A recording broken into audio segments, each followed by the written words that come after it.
Coming up tonight on YCU, a Chester man involved in a shooting case from 2008 is seeking a new trial. Construction begins on a Windsor Bridge on I-91. And learn about the New London Rotary Club Literacy Project. With more news, sports, and weather, stay tuned. It's time for YCU, your local view.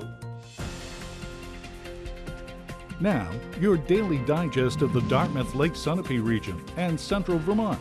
News, sports, weather, public affairs, and all that's happening in our area. The news on YCU, your local view. Hello and welcome to our Friday edition of YCU. I'm David Carmichael.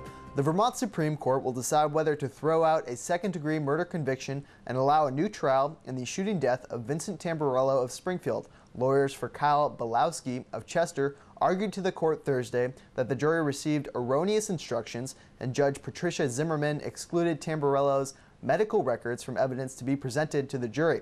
Belowski's lawyers said those were vital in showing Tamburello's state of mind leading up to the killing and that it may have been suicidal. Tamburello tried to commit suicide in the days leading up to the shooting on August 17th of 2008 and was a danger to himself and others. A 71-year-old Williamsville man pleaded innocent Thursday to charges of reckless endangerment and disorderly conduct a day after police said he tried to goad Vermont State Police into shooting him outside his own home Wednesday evening. 3 Vermont State Police officers and an officer from the Dover Police Department were able to defuse the situation peacefully, despite the man shouting out at one point, quote, "You want a shootout? I'll give you a shootout." A Bellows Falls man pleaded guilty to 4 felony counts yesterday and will serve a minimum of up to 5.5 years for a string of criminal activities he committed last spring.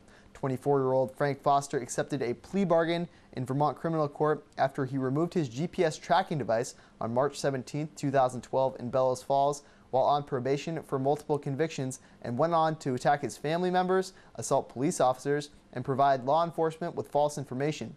He pleaded guilty to leaving the supervision of the Corrections Department, causing bodily harm to his mother during the April 23, 2012 incident, and interfering with access to emergency services. Foster told the court he used a pocket knife to scratch his mother's face and later physically forced his mother and brother into a vehicle or else he was going to slash her throat.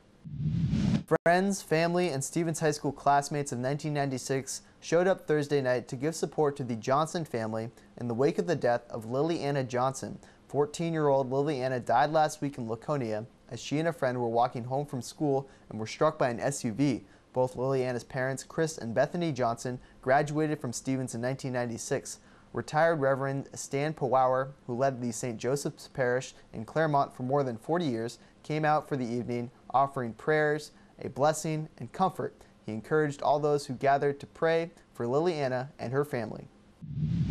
Motorists driving on Interstate 91 between the Ascutney and Heartland exits can expect rolling roadblocks and delays next week as part of a $20.6 million bridge replacement project. State Police will be slowing down and in some cases stopping traffic starting Tuesday as part of lane stripping and other preparatory work before traffic is narrowed down to one single lane in each direction later in the week.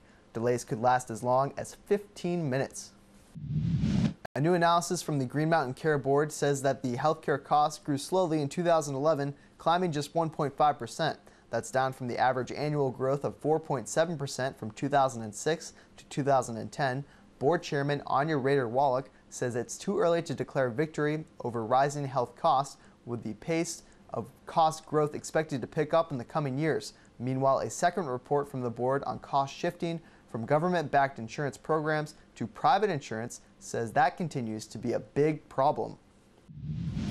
After the break, Michael Moss will tell us all you need to know about the New London Rotary Literacy Project. The YCU News continues in a moment.